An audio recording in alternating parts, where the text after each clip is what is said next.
કેટલાની ટિકિટો ફાળવો? ટિકિટો બધાને આપવાની છે, જેટલી સીટો છે એ પ્રમાણે.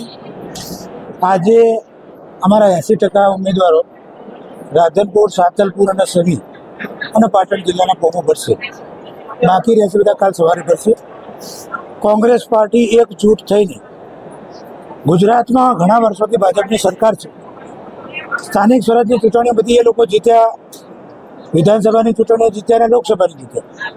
પણ પ્રજાનું કોઈ પણ કામ, ખેડૂતોનું કોઈ પણ કામ હોય, ખેડૂતો માટે બિયારણ નથી, અનાજ નથી, વ્યવસ્થાઓ નથી, ખાતર નથી, ખેતી માટે પાણી નથી, અને ખેડૂતો જે ઉપજ કરે છે એના માટે બજારમાં જે ભાવ મળવા જોઈએ ટેકાના ભાવ પણ નથી.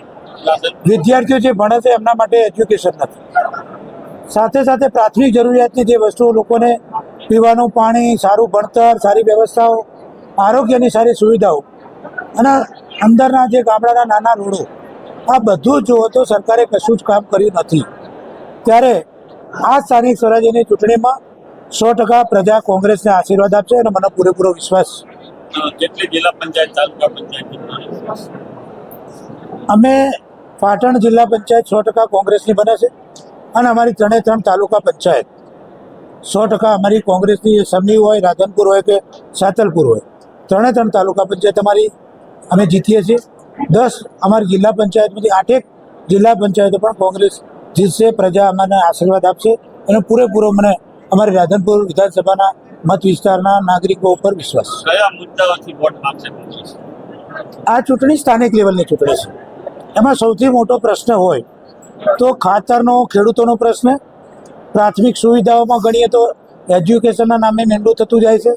જે જગ્યાએ સ્કૂલો છે ત્યાં શિક્ષકો નથી, વ્યવસ્થા નથી. સરકારી હોસ્પિટલમાં દવા થાય તો ડૉક્ટર નથી, ડૉક્ટર છે તો નર્સ નથી. રોડમાં ખાડામાં રોડ એવી પરિસ્થિતિ આખા વિસ્તારમાં છે. લોકો ત્રાહીમામ છે, પીવાનું પાણી પણ નથી. 15 દિવસે ગામડામાં અમુક જગ્યાએ પાણી મળે છે.